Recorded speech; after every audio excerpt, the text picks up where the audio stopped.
सोचो, अगर कल आपसे आपका वोट लेने का अधिकार छीन लिया गया या सब फैसले सिर्फ एक आदमी लेने लगे, कैसा लगेगा? अब सोचो, डेमोक्रेसी की वजह से ही हर सिटीजन की आवाज़ वैल्यूएबल है।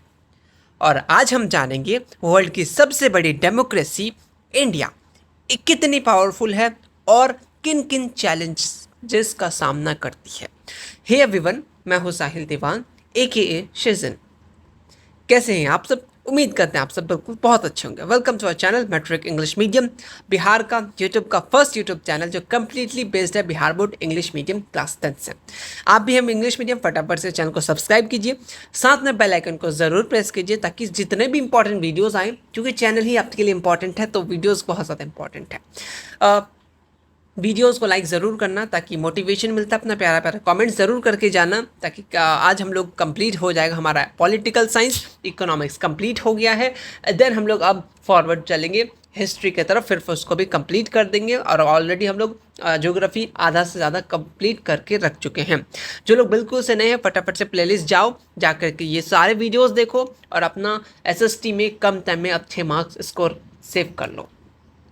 और जितने भी PDFs वगैरह है, आप सिंपली टेलीग्राम ग्रुप मोर पे जाकर के टेलीग्राम ग्रुप पे ज्वाइन हो सकते हैं। यहाँ पे ऑलरेडी लिंक मेंशन है, मैट्रिक इंग्लिश मीडियम ऑफिशियल, वहाँ पे जाकर के आप डाउनलोड कर सकते हैं। इसके कोई चार्जेस नहीं है, नोट्स बिल्कुल फ्री है, लेक्चर पूरा फ्री है, कोई पेड बैचेस नहीं है।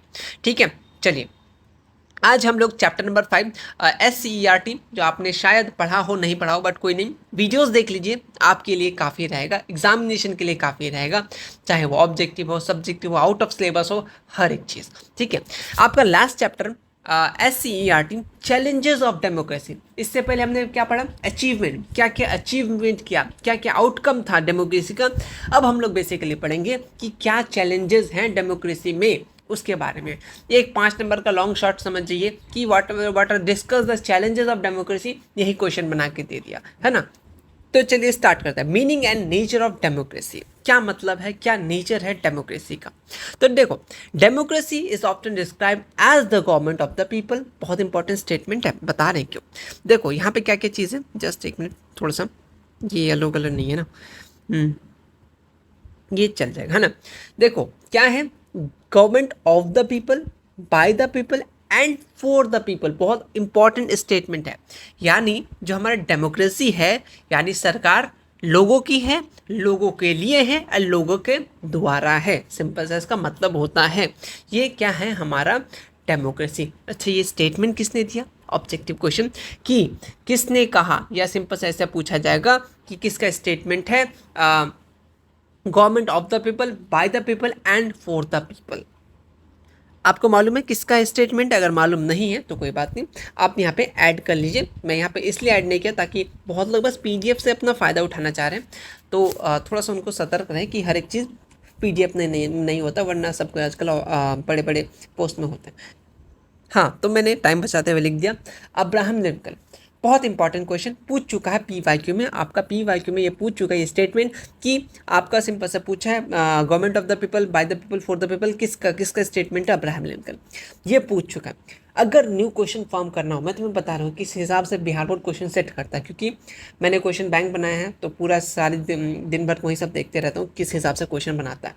तो उनका एक किस हिसाब से क्वेश्चन सेट करता है। अगर इस साल पूछा है अब्राहम लिंकन के बारे में, अगर आउट ऑफ सिलेबस या सिलेबस के अंदर ही चीज़ें हैं, वो पूछ देगा वो क्या थे, प्रेसिडेंट, प्राइम मिनिस्टर, और वट कुछ भी ऑप्शन में दे देगा, तो ये आपका दूसरा MCQ फॉर्म हो जाएगा और सब सोचेगा कि आउट ऑफ सिलेबस क्वेश्चन है, तो नहीं।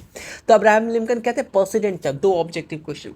थर्ड ये ऑप्शन दे सकता है कि वो कहाँ के प्रेसिडेंट थे, तो या अब्राहम लिंकन कहाँ से बिलोंग करते थे, कहाँ के प्रेसिडेंट थे, तो अमेरिका का। ये 16th नहीं पूछेगा, बहुत ज़्यादा ये कॉम्पिटिटिव वाला बात हो जाएगा, है ना। लेकिन स्टिल इतना पता होना चाहिए, क्वेश्चन कहीं भी आए बाहर नहीं जाना चाहिए। देखो, in the preamble of Indian Constitution, it is clearly stated that India is a sovereign, a socialist, secular, democratic republic. बहुत इंपॉर्टेंट चीज़ है, बताते हैं। India hold the title being the largest democracy in the world. Objective question कि सबसे ज़्यादा या largest democracy कहाँ पे पाया जाता है वर्ल्ड में, तो इंडिया। ठीक है, अब तुम्हें बताना क्या क्या था वो तुम्हें चीज़ें बताते हैं। कुछ बेसिक से चीज़ें शायद आप लोग अगर इंटरेस्ट नहीं रखते हो तो ठीक है, लेकिन सुनना चाहिए। प्रीएम्बल क्या होता है? पहला क्वेश्चन मतलब मेरे तरफ से सोच लिया। हाँ देखो, सिंपल सा क्या होता है, ये कौन सा हमारा जो कॉन्स्टिट्यूशन है उसका इंट्रो होता है। फॉर एग्जाम्पल आप अपने बुक को ओपन करते हुए एनसीईआरटी, वहाँ पे इंडियन कॉन्स्टिट्यूशन लिखा हुआ है ना, वहाँ पे सोशलिस्ट सेकुलर आपने अगर कभी देखा हुआ तो ऑलरेडी वहाँ पे चीज़ें लिखा हुआ है ना। तो ये हमारा क्या, उसको हम लोग क्या बोलते हैं, अब प्रियम्बल बोलते हैं। इस बात को याद रखना, यानी प्रिफ्रेंस, ठीक है, सिंपल सी बात है, वो इंट्रो होता है, या वो क्या होता है, हमारा बेसिक जो पर्पस है, आइडियोलॉजी क्या है, जस्टिस, इनइक्वालिटी, लिबर्टी, फर्टिनिटी, ये सब चीज़ों को बताता है। कौन? प्रियम्बल। बहुत इंपॉर्टेंट है। तो देखो, कुछ प्रियम्बल में कुछ वर्ड है जो यहाँ पे ऑलरेडी ऐड किया गया, जैसे सोवर्जिन हो गया, सोशलिस्ट हो गया, सेकुलर हो गया, डेमोक्रेटिक हो गया, रिपब्लिक हो गया। यहाँ से पता है क्या क्या चीज़ें बताएं। देखो, अब तुम्हें कुछ चीज़ें बताते हैं जो हम लोग डिकोड सीरीज में करेंगे। इसको पकड़ लीजिए, पकड़ लिया, इधर इसको लेके आ जाइए। प्रियम्बल की बात करें, इसको अडॉप्ट कब किया गया, क्वेश्चन बना दिया, तो कब? आपका 26 नवंबर, एनओवी डायरेक्ट लिखते हैं, 1949। बहुत इंपॉर्टेंट है। क्या बात कर रहे हैं यहाँ पे, हम लोग बात करें एडॉप्ट का, क्या बात करें, अडॉप्शन का बात करें। ठीक है। उसके बाद इंपॉर्टेंट पॉइंट साथ साथ लिखते चलो। 26 नवंबर 1949 की बात करें। अगर इन्फोर्समेंट की बात करें कब लागू किया गया, ठीक है, तब डेट अलग हो जाएगा, तब आपका 26 जनवरी हो जाएगा। ये इंपॉर्टेंट है, ठीक है। बच्चा 26 याद रखता है, बट कभी नवंबर दिसंबर, सॉरी, नवंबर और जनवरी में कंफ्यूज हो जाता है। यहाँ पे 1950, ये जो आपका हो गया इन्फोर्समेंट, वहाँ पे लिखा हुआ रहेगा, इस बात को याद रखना। ये क्या है आपका? इन्फोर्समेंट। ठीक, ये दो चीज़ याद रखना, इंपॉर्टेंट रहेगा। और कुछ कुछ चीज़ें बताना ज़रूरी है। हाँ जी, बता रहे हैं कुछ चीज़ें, ये तो हम लोग डिकोड सीरीज में सारी चीज़ें करेंगे। सोवर्जिन का मतलब क्या होता है? मतलब इंडिया अपने डिसीजन लेने के लिए फ्री है, किसी दूसरे कंट्री का ज़रूरत नहीं है, सिंपल सी बात है ना। ओके। दूसरा वर्ड आता हमारा क्या? सोशलिस्ट। सोशलिस्ट में पॉवर्टी और इक्वालिटी को कम करना, ठीक है, यानी सबको इक्वल अपॉर्चुनिटी देना, उसको हम लोग क्या बोलेंगे? सोशलिस्ट। ठीक है। सेकुलर ऑलरेडी समझ रहे हैं, मतलब कि कंट्री का अपना कोई ऑफिशियल लैंग्वेज नहीं होगा, सबको सबका रिक्वेस्ट, मतलब रिस्पेक्ट मिलेगा, है ना। रिक्वेस्ट क्यों, है ना। चलिए, देन हमारा लास्ट आता है डेमोक्रेटिक। ऑलरेडी जानते हैं, पावर किसके पास होता है? किसके पास होता है? पैसे के पास नहीं, लोगों के पास होता है, ठीक है, जो गवर्नमेंट को क्या करती है? सिलेक्ट करती है ना। ओके। देन रिपब्लिक, ये आपका वर्ड हो गया। ये सारी चीज़ें किसमें? हमारा इंडियन कॉन्स्टिट्यूशन के प्रियम्बल में है। इससे चीज़ें क्या क्या और कुछ पूछ सकते हैं? हाँ, दो चीज़ पूछ सकते हैं। अपकमिंग, अब ग्रेजुएशन तक चले जाओ, लेकिन सेम चीज़ है। ये दो word, socialist and secular, important, थोड़ा ध्यान देना है यहाँ पे। ये सोशलिस्ट और आपका ये सेकुलर है, मैं यहाँ खींच के लेके आ रहा हूँ। ये जो ये वो, लेकिन ये वर्ड जो है कौन से अमेंडमेंट में आपका लाया गया, ये क्वेश्चन, या कौन से अमेंडमेंट में इसको ऐड किया गया, बहुत इंपॉर्टेंट क्वेश्चन है। ग्रेजुएशन में चले जाओ, कोई भी कॉम्पिटिटिव में बैठ जाओ, बिहार के कोई भी कॉम्पिटिशन में बैठ जाओ, और अब 10th लेवल में भी पूछा है, ठीक है, अमेंडमेंट पूछा जाता है, इस बात को याद रखना। तो 42nd अमेंडमेंट एक्ट, याद रख लेना। आज बता रहे बहुत अच्छे तरीके से, क्योंकि आज मन हो रहा है, शुरू में कोई नहीं है, क्लास करने के बाद आए जस्ट अभी और वीडियो स्टार्ट कर दिए। 42nd अमेंडमेंट, इस बात को याद रखना कि वर्ड जो सोशलिस्ट और सेकुलर को ऐड किया गया है, इस बात को तुम लोग याद रख लेना, ठीक है। समझ में आ गया? बहुत सारी चीज़ें बता दें साथ साथ में। आ जाओ, अब चलते हैं। अकॉर्डिंग टू द सर्वे के अकॉर्डिंग जो 71 crore registered voter in India, book के डाटा है, ओल्ड डाटा है, तो न्यू डाटा कोई बात नहीं, कोई दिक्कत की बात नहीं है ना। In the last 100 year democracy has expand many countries, but still about 1/4 of the world population live under the non democratic. Simple सा बात बोलना चाह रहा है कि सर्वे के अकॉर्डिंग 71 करोड़ रजिस्टर्ड वोटर है इंडिया के। लास्ट 100 ईयर की बात करें तो डेमोक्रेसी फैलता है, क्योंकि डेमोक्रेसी क्या देता है? लोगों को अधिकार, राइट्स देता है, तो सबको पसंद आता है ना, ये चीज़ अच्छा है ना। तो ये सारी चीज़ें, बट कहीं कहीं अभी भी क्या है आपका? नॉन डेमोक्रेटिक है। चलिए, क्वेश्चन है why democratic is unique. Book के ही मतलब फॉर्मेट पे ही क्वेश्चन क्या है कि डेमोक्रेसी जो है ये क्यों यूनिक है। आपसे 2 नंबर के पूछ ले कि डेमोक्रेसी क्या, मतलब कुछ तो खासियत है, कुछ तो यूनिकनेस होगा, तो क्या यूनिकनेस है? देखो, सिंपल सी बात है, ये अलाउ करता है सिटीजन को, यानी हम लोगों को अपना गवर्नमेंट फ्रीली चूज कर सके, फेयर इलेक्शन हो, है ना। ओके, चलिए, और ये देखो अभी फॉलो किया जा रहा नहीं किया जा रहा वो बात की बात है, बट ये सारी चीज़ें तो ऑलरेडी है ना। Okay, it is not just a political system but also principle and social life, a type of mindset, mentality and idea of economic model promoting equality and justice. Simple सी बात है कि ये सिर्फ पॉलिटिकल सिस्टम ही नहीं है कि हाँ डेमोक्रेसी है तो मतलब पॉलिटिकल। अच्छा एक बात बताओ, पूछ रहे हैं तुम्हें, पॉलिटिकल पार्टी को किस नाम से जाना जाता है? फटाफट से कमेंट सेक्शन, वीडियोस देख रहे हो तो आंसर देना। पॉलिटिकल पार्टी को किस नाम से हम लोग जानते हैं? बताओ किस नाम से जानते हो, बताओ जल्दी से। हाँ, ये क्या एक प्रिंसिपल देता है किसका? सोशल लाइफ का, एक माइंडसेट मेंटालिटी बनाता है और आइडिया देता है इकोनॉमिक मॉडल जो क्या प्रमोट करता है? हमारा इक्वालिटी एंड जस्टिस। ये क्या है? ये सब यूनिक फीचर्स हैं हमारे डेमोक्रेसी का। एक क्वेश्चन आता है कि व्हाट इज डेमोक्रेटिक गवर्नमेंट? आखिर डेमोक्रेटिक गवर्नमेंट क्या है? ऐसा नहीं कि सिंपल सा बस इलेक्शन हुए जा रहा, वो इनफ नहीं है डेमोक्रेटिक गवर्नमेंट के लिए। क्या होना चाहिए? और कुछ question, can elected leader do anything they want? क्या जो मेंबर है आपने जिनको चुना वो कुछ भी कर सकता है, मतलब कुछ भी, है ना, वो वाली चीज़ है। Should they are limited defined in constitution? क्या लिमिट डिफाइन किया गया? हाँ जी बिल्कुल डिफाइन किया गया। हर एक चीज़ का लिमिटेशन होता है, चाहे आप फ़ोन भी यूज़ करो तो हर एक चीज़ लिमिट में यूज़ करोगे तो सब सही रहता है ना। ओके, नहीं तो मेरे जैसा आँख खराब हो जाएगा। The government is truly democratic when it work with in the constitution limit and ensure equal right participation for all citizen. Democratic government उस गवर्नमेंट को बोलेंगे जो ट्रूली डेमोक्रेटिक होगा। वो किसके अंदर काम करेगा? कॉन्स्टिट्यूशन के लिमिट। हाँ, कॉन्स्टिट्यूशन में इतने लिमिट देंगे, हम इतने चीज़ों को करेंगे। ये नहीं कि कॉन्स्टिट्यूशन के जो चीज़ अपने फेवर में नहीं है उसको चेंज करते चलेंगे, तो वो चीज़ें नहीं, है ना। ओके, और इंश्योर करता है जितने भी इक्वल राइट्स हैं, हक है सबके, उसको मिलना चाहिए और पार्टिसिपेट होना चाहिए सिटीजन का। है, सिटीजन पार्टिसिपेट करें। ये लॉ बना रहे, ये कुछ भी बना रहे, तो सिटीजन से पूछ करके हाँ भाई सब चंगा सी। हाँ जी, चलिए next question, challenges in non democratic country. जो नॉन डेमोक्रेटिक कंट्री है, ये बस चीज़ें बस समझो, कोई दिक्कत की बात नहीं। जहाँ मैं बोलूँ इसको थोड़ा ध्यान देना, उसको ध्यान देना, अदरवाइज छोड़ देना। क्या चैलेंजेस आता है नॉन डेमोक्रेटिक कंट्रीज़ का? देखो बहुत सारे कंट्री है जो अभी भी स्ट्रगल कर रहे हैं अडॉप्ट करने का क्या? डेमोक्रेसी। क्यों? पॉलिटिकल इनस्टेबिलिटी है, हिस्टोरिकल कॉन्फ्लिक्ट चलते आ रहा, सोशल डिवीजन के कारण, ये सारी चीज़ें हैं जिसके कारण अभी तक वहाँ पे कॉन्स्टिट्यूशन या डेमोक्रेसी नहीं आ पा रहे, है ना। एग्जाम्पल के लिए ऑलरेडी ये बुक पहले कहा तो चीज़ें पहले की बात हो रही है ना। ओके, अभी तो हो चुका है। तो कब हुआ है नेपाल आज़ाद? फटाफट से बताओ। क्या कौन राजा बना था? कितना दिन का स्ट्राइक रखा गया था? कितने लोग जगह हुए थे? कहाँ पे जमा हुए थे? तो ये सारे प्रोटेस्ट किया गया था। सारी चीज़ें बता चुके तुम्हें, अगर रिविज़न नहीं है तो कर लो, है ना। ये नहीं कि बस पूरा सिलेबस पढ़ाइएगा तब रिवीजन करेंगे, ऐसा नहीं होता है। जितना पढ़ा उतने को रिवीजन कीजिए, काफ़ी है ना। हाँ जी, कहाँ पे थे? यहाँ पे देखो, ये सारे चैलेंजेस वगैरह का एग्जाम्पल दिया गया, कोई दिक्कत की बात नहीं है। बात किया गया कि पुष्पा कमाल झुकने वाला नहीं था, ठीक है। ये प्रेमचंद्र ये अडॉप्ट करना चाह रहे थे कैबिनेट सिस्टम, किसकी तरह? ब्रिटेन और इंडिया जैसा, लेकिन वहाँ के जो लोग हैं वो अपोज किए कि भाई साहब ये सब चीज़ हमारे यहाँ सूट नहीं करेगा, ठीक है, इसीलिए इसका कोई ज़रूरत नहीं है ना। ओके, दूसरा आपका नॉर्दर्न आयरलैंड का दिया गया कि यहाँ पे कॉन्फ्लिक्ट कैथोलिक और प्रोटेस्टेंट के बीच में मारपीट हुआ, ठीक है, और वो धीरे धीरे बहुत ज़्यादा चीज़ें नुकसान हुआ। तो प्राइम मिनिस्टर जो वहाँ के थे तो वो चाह रहे थे मतलब कॉलिशन गवर्नमेंट हो, मिलजुल के सरकार बने, जैसे डबल इंजन की सरकार एग्जाम्पल के तौर पे।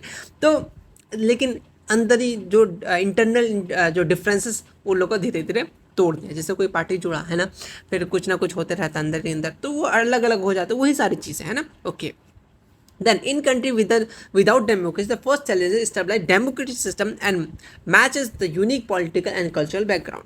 देखो कंट्री की बात करें जो जहाँ पे डेमोक्रेसी नहीं है, उनका फर्स्ट चैलेंजेस ये होता है कि पहले तुम किस तरीके से डेमोक्रेटिक सिस्टम को लाएं, फिर उसके यूनिक जो भी मैचेस हैं किस तरीके से पॉलिटिकल कल्चरल बैकग्राउंड देख कर उनको मैच करना पड़ता है ना, नहीं तो डेली लड़ाई झगड़ा होगा। तो वो सारी चीज़ें है ना, तो चैलेंजेस तो बहुत है। चलिए, strengthening democracy. Even after a democratic system is stabilized, the next challenges of the strength and sustain it। Example के लिए यहाँ पे डेमोक्रेसी ऑफ नेपाल का फिर से यहाँ पे एग्जाम्पल दिया गया कि 240 साल तक मोनार्की चलते रहा, फिर उसके बाद लास्ट में कौन बने? प्राइम मिनिस्टर आपका मदन कुमार, ये क्या बने? प्राइम मिनिस्टर बने, ठीक है। किसके? 24 पार्टी में से कम 21 पार्टी मिला करके वो प्राइम मिनिस्टर बने, ठीक है। कोई दिक्कत की बात नहीं है, कोई दिक्कत नहीं है। स्ट्रेंथनिंग डेमोक्रेसी रिक्वायर्स, क्या चाहता है कि building strong democratic institution ensure people to control over the government, improving work cultural, जो आपका लेजिस्लेचर है, एग्जीक्यूटिव है, जुडिशरी, ये सब अच्छे से वर्क करे, तो ये आपका क्या बनाता है, मजबूती बढ़ाता है, किसको, डेमोक्रेसी को रिक्वायर है मजबूती बनाने में। ठीक है, 3 पिलर होते हैं, कौन कौन से, लेजिस्लेटिव जो लॉ बनाते हैं, एमसीक्यू के लिए याद कर लो कितने होते हैं, 3, सीधा सीधी बात है। लेजिस्लेटिव लॉ बनाते हैं, एग्जीक्यूटिव उसको इम्प्लीमेंट करते हैं, जुडिशरी और वो देखते हैं कि ये काम कर रहा है नहीं कर रहा है, जो सिंपल से जस्टिस के मामले में, है ना। ओके, देखो legislative is answerable to the executive, executive answerable to judiciary and judiciary is answerable to the constitution. जो लेजिस्लेटिव है वो आंसर करता है एग्जीक्यूटिव को, एग्जीक्यूटिव जो है वो आंसर करता है जुडिशरी को, जुडिशरी किसको देखता है, कॉन्स्टिट्यूशन को, सीधा सीधी बात है। ठीक है, चलिए यहाँ पे एक अलेक्जेंडर के बारे में दिया गया है, उनका क्या व्यू था, वो अमेरिकन कॉन्स्टिट्यूशन राइटर थे, ऐसा क्वेश्चन पूछ देगा, है ना, तो ऑलरेडी बुक में दिया गया है। तो उन्होंने बोला कि legislature must be have energy and foresight, executive and judiciary must have faith and truth and the patience. क्या मतलब इसका, जो लेजिस्लेटिव है उसके उसके पास क्या होना चाहिए, एनर्जी और फोरसाइट होना चाहिए, और एग्जीक्यूटिव जुडिशरी है उसको क्या, भरोसा, उम्मीद, फेथ और पेशेंस होना चाहिए। ठीक है, चलिए, और इन यूके यूएसए की बात करें, स्ट्रॉन्ग डेमोक्रेटिक किसी कारण से पावरफुल इंडिपेंडेंट जुडिशरी के कारण है। Long term challenges of for Indian democracy, क्या लॉन्ग टर्म चैलेंजेस है, तो सबसे पहले हम लोग बात करें छोटे छोटे इकोनॉमिक एंड सोशल प्रॉब्लम, जैसे प्राइसेस बहुत ज़्यादा बढ़ जाता है, अनएम्प्लॉयमेंट हो जाता है, स्लो इकोनॉमिक ग्रोथ हो जाता है, करप्शन हो जाता है, increase social and economic inequality.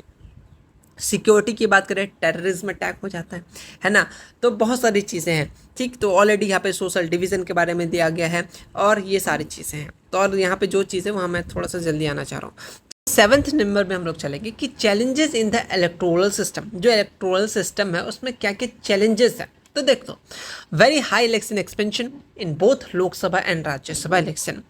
जो बात कर रहे हैं कि बहुत ज़्यादा इलेक्शन का खर्चा, जैसे लोकसभा राज्यसभा में इलेक्शन में नेता लोग बहुत ज़्यादा पैसा खर्च करते हैं, मतलब पैसा पॉलिटिक्स का मेन वेपन को बना दिया गया, पैसा को ही सब कुछ बना दिया गया, पैसा तो सब कुछ है ना। और टिकट उनको ही दिया जाता है जो उनका रिलेटिव है, क्या वो सिंपल से बात करें, जो थोड़ा सा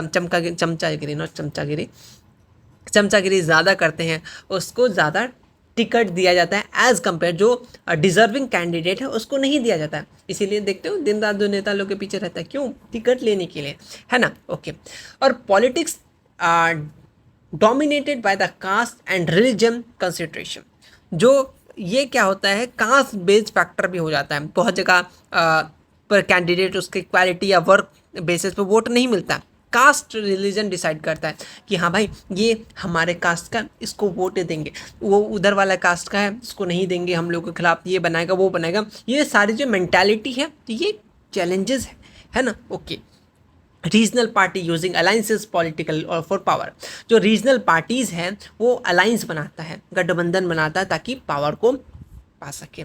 entry of criminal into politics, जो आमतौर पे हो जा रहा है, मतलब क्या हो रहा है, क्रिमिनल जो है वो पॉलिटिक्स में आ रहे हैं, शार्प राइज। ठीक है, एमपीज एमएलएज क्रिमिनल रिकॉर्ड आप देखोगे तो बहुत सारे एमपी एमएलएज को, हालांकि ये नहीं है उनके ऊपर कोई केस नहीं होना चाहिए तब वो वोटिंग वगैरह लड़ सकते हैं, तो आजकल उल्टा हो रहा है, जिन पे सबसे ज़्यादा एलिगेशन लगा हुआ है, सबसे ज़्यादा क्या बोल सकते हो, करप्शन का आरोप लगाया गया, वही लोग आजकल मतलब अच्छे अच्छे पोस्ट में हैं।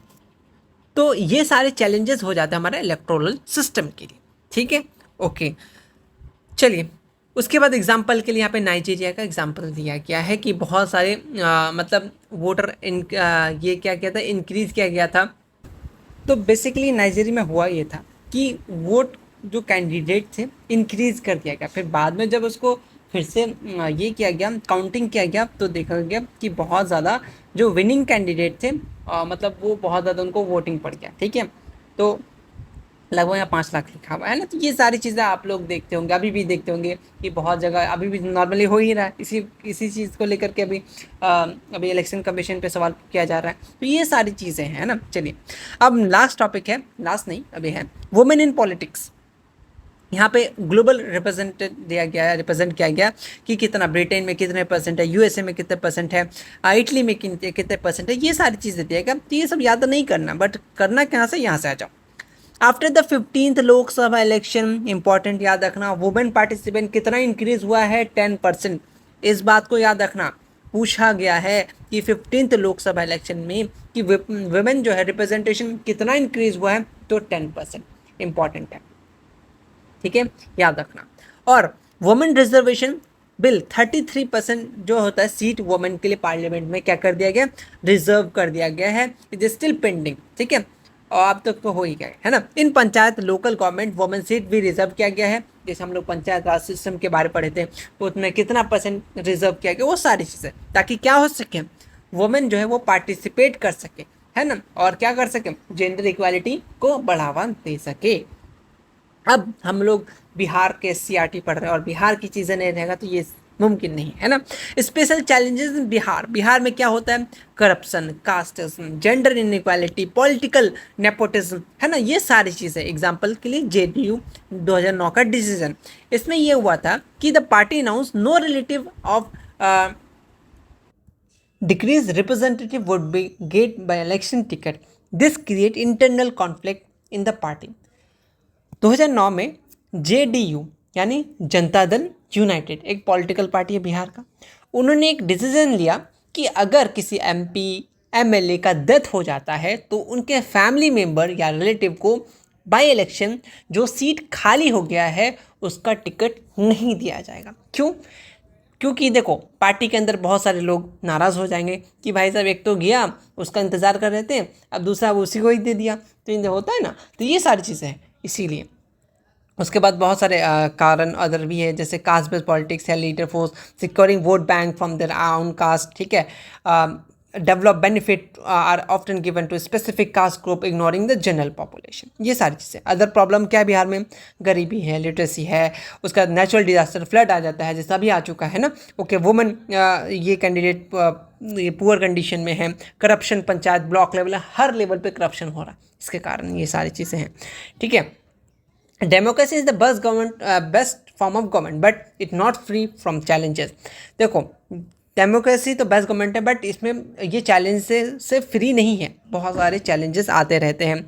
हटाने के लिए क्या, रिमूव करप्शन को हटाने के लिए, इनइक्वालिटी को कम करने के लिए, सभी का राइट्स बचाने के लिए, ट्रांसपेरेंसी अकाउंटेबिलिटी को प्रमोट करने के लिए, और reasonable informed and active citizen बनाने के लिए ये डेमोक्रेसी क्या स्ट्रांग है, सक्सेसफुल है।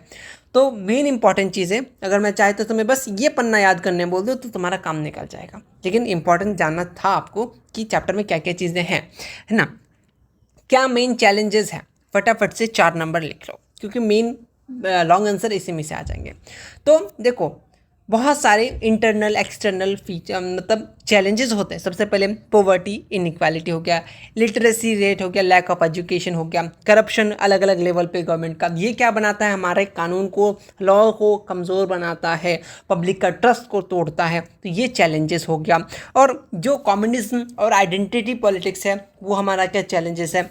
ग्लोबलाइजेशन, एक्सटर्नल प्रेशर जो दिया जाता है, ये भी क्या है, एक हमारा डेमोक्रेसी के लिए चैलेंजेस है कि, है ना। ओके, और lack of participation in election, significant challenges youth वगैरह के लिए। तो ये सारे चैलेंजेस हैं जो अगर पूछा जाए तो क्या बता दीजिएगा, लिख दीजिएगा। इसको 1 पॉइंट, इसको 2 पॉइंट, 3 पॉइंट, 4 पॉइंट, 5 पॉइंट, इस तरीके से लिख दीजिएगा, नंबर मिल जाएगा। फेमिनिज्म क्या होता है, इंपॉर्टेंट 2 नंबर के लिए शॉर्ट में दे सकता है। In a social political and cultural movement that aim achieve equality for women in all over of life. FE female दिख रहा है तो वही चीज़ है, बस बात खत्म। कि सोशल पॉलिटिकल कल्चरल मूवमेंट एम सिंपल सा ये है कि इक्वालिटी मिले वुमेन को हर एरिया, जिंदगी के हर मोड़ पे, ठीक है। In forces of advocating for the right of women, challenging gender based discrimination. Simple सा वुमेन के लिए लड़ा जाता है कि हाँ भाई वुमेन को अधिकार मिलना चाहिए, इक्वालिटी मिलना चाहिए, उसी को हम लोग बोलेंगे फेमिनिस्ट, ठीक है। ओके, नेक्स्ट 4 नंबर का क्वेश्चन है, terrorism is a challenges of democracy, how. Question है, सीधा सीधी बात है कि जो टेररिस्ट है वो चैलेंजेस होते हैं डेमोक्रेसी के लिए, कैसे। देखो टेररिज्म जो है ये क्रिएट करता है atmosphere fear and insecurity, which resists the freedom of movement, expression and assembly, key pillar of democracy. For example, terrorism ये क्रिएट करता है ऐसा इन्वायरमेंट डर का, इनसिक्योरिटी, खुद को सिक्योर फील नहीं कर पाते हैं और अब खुद को एक्सप्रेस करने से डरते हैं कि भाई साहब अगर बोल देंगे किसी के खिलाफ तो हमको आके मार देगा। तो ये क्या चैलेंजेस तो हुआ है ना, ओके। और टेररिज्म क्या करता है, जो भी रूल है उसको तोड़ देता है, एक दूसरे के प्रति आग लगा के भाग जाता है ना। फॉर एग्जांपल अभी पहलगाम हमला हुआ है ना, तो ये क्या है, एक चैलेंजेस तो ही है डेमोक्रेसी के लिए, है ना। रिलेट करके चलो ताकि अच्छा लगेगा। देखो, और टेररिज्म जो है ये फ्रीक्वेंटली अटैक करता है, ये ट्रस्ट तोड़ता है लोगों का गवर्नमेंट के ऊपर से। आज अटैक हुआ, कल भी अटैक हुआ, तो हम लोग क्या भरोसा किस पे करेंगे, गवर्नमेंट पे, है ना। तो ये सारी चीज़ें वो क्या करते हैं, भरोसा कभी तोड़ देता है, ठीक है, ओके। इस तरह और लोग क्या डिससेटिस्फैक्शन हो जाते हैं किससे, डेमोक्रेटिक इंस्टीट्यूशन से, ठीक है। चलिए, और कभी कभी जो टेररिस्ट होते हैं ये एक्सप्लॉइट करते हैं कोई कॉम्युनल, अभी एग्जांपल के लिए है ना, तो वो क्या करता है, रीजनल डिवाइड क्रिएट करता है, आपस में भेदभाव को बढ़ाता है, ठीक है, आग लगा के चल जाता है, ठीक है। जैसे अभी रिसेंटली आपने देखा है ना, और अक्सर किया भी जाता है, जैसे ब्रिटिशर्स करते थे डिवाइड एंड रूल, तो सेम उनका लॉजिक यही होता है, अगर आप मिल के रहोगे तो तोड़ने में दिक्कत होगा। अगर आपको वो कोई एक पर्टिकुलर रिलीजन पे हमला किया तो उन जिन पे हमला किया वो लोग तो नेक्स्ट वाले का पार्ट या रिलीजन को तो बुरा मानेंगे, है ना। तो वो जानबूझ के क्रिएट करते हैं ताकि डिफरेंसेस बढ़े और उनका काम आसानी हो, है ना। देन नेक्स्ट हमारा क्वेश्चन है, ये भी आ जाता है, is lack of education challenge for democracy. क्या एजुकेशन की कमी से डेमोक्रेसी में चैलेंजेस हैं? ठीक है, बिल्कुल है। अगर उसके पास इल्म नहीं है, ठीक है, बस जो आया वो फॉरवर्ड कर दिया, वो पढ़ लिया, तो ये भी क्या चैलेंजेस होता है डेमोक्रेसी के लिए, है ना। वरना हमारा देश 2014 को आज़ाद हुआ था, है ना, समझ रहे हो। आजा, yes, lack of education is the significant challenges of the democracy between democracy relies on the informed and active participation for citizen. Education empower people to understand their right, responsibility and the function of the government. Simple सी बात है कि देखो, एक तो बहुत बड़ा challenges है, अगर आपको कोई चीज़ के इल्म नहीं है, जानकारी नहीं है, तो आपको कुछ समझ में आएगा नहीं, हाँ बस हाँ में हाँ मिला के चलते बढ़ेंगे, है ना, ओके। तो डेमोक्रेसी ये क्या देता है हम लोग को, इन्फॉर्म करता है, पार्टिसिपेट करने देता है सिटीजन को, एजुकेशन एम्पावर करता है और चीज़ों को समझाता है, क्या राइट्स है, क्या आपकी रिस्पॉन्सिबिलिटीज़ है। अगर कॉन्स्टिट्यूशन नहीं होता तो आपके पास पता होता कि आपके पास खुद का राइट्स है कि आप जा सकते हैं, घूम सकते हैं। अब घर में मत बोलना मेरे पास ये राइट्स हैं, तो तुमको घुमा देगा। तो जितने भी हैं अपने चीज़ों को एक्सप्रेस कर सकते हैं, है ना। फ्रीडम ऑफ स्पीच दिया गया है, फ्रीडम ऑफ लाइफ दिया गया है, वो सारी चीज़ें दिया गया है, कौन, कॉन्स्टिट्यूशन दिया गया है ना। और जो भी गवर्नमेंट है वो फंक्शनिंग, सारी चीज़ें हम लोग, फियर हो, रिस्पॉन्सिबिलिटी किसका क्या, सारी चीज़ें वेल डिफाइन है। तो अगर पढ़े लिखे नहीं होगा तो उनको क्या ही पता चलेगा, हाँ सब ठीक है, नाचो रहा तो नाचो, सीधा सीधी बात है। सिटीजन में स्ट्रगल मेक इन्फॉर्म डिसीजन, कोई डिसीजन लेने में दिक्कत हो जाएगा, बहुत ज़्यादा वीक हो जाएगा डेमोक्रेटिक प्रोसेस।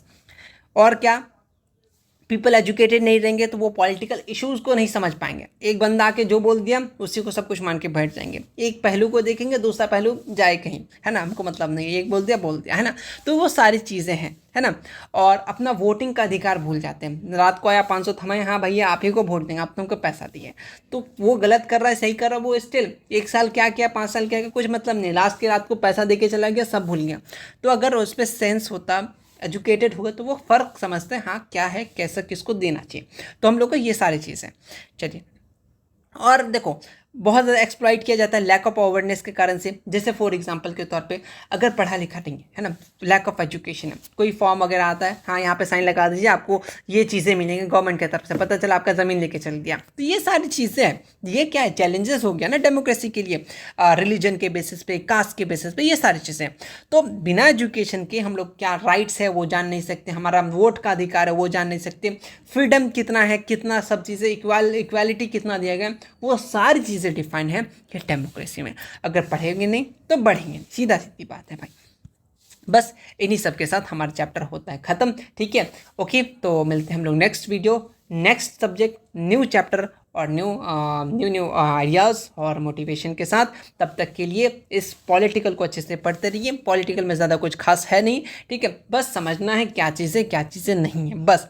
और इस चैनल को बिल्कुल से समझ जाओ, क्योंकि ये आपके लिए ही बना है, आपके लिए ही और आपके लिए ही रहेगा, ठीक है। चलिए मिलते हैं नेक्स्ट वीडियो में, तब तक के लिए टेक केयर। वीडियो कैसे लगा बता देना, ठीक है। अगर किसी बात को कोई ठेस लग गया हो, क्योंकि पॉलिटिकल इशू है तो कुछ ना कुछ हो ही जाता है, तो सॉरी रहेगा।